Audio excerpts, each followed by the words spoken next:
Hey everyone, today we're diving into a fascinating comparison between real estate and stock investments, two popular ways to build wealth. So, let's start with the initial investment.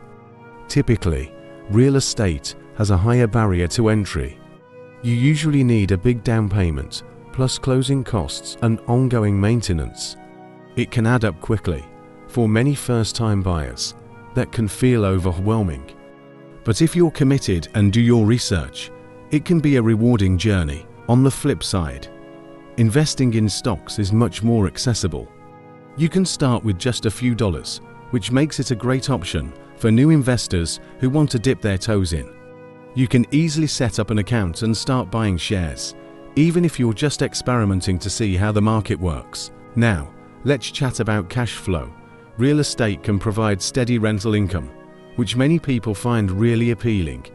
If you invest in a high-demand area, that income can be pretty predictable, and it's often seen as a more stable investment.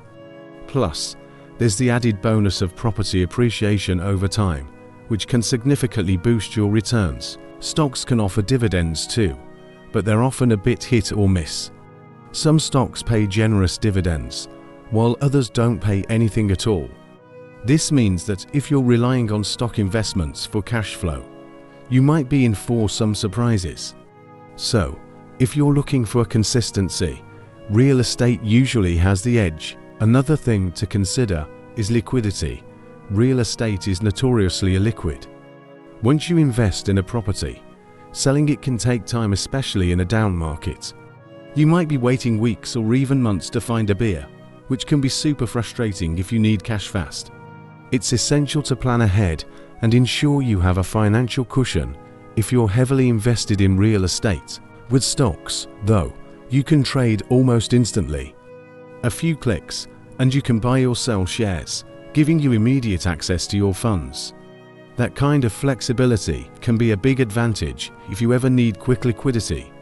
It allows you to respond to market changes swiftly and capitalize on opportunities. So, both real estate and stocks have their own perks and challenges. Real estate offers consistent cash flow and potential long-term appreciation, while stocks are all about accessibility and liquidity. Ultimately, the best investment for you will depend on your financial goals, risk tolerance, and timeline. Think about what suits your lifestyle and what you're comfortable with. Thanks for tuning in. If you found this comparison helpful, don't forget to like and subscribe for more insights on investing. Your journey to financial growth starts with the right information, and I'm here to help. Catch you next time.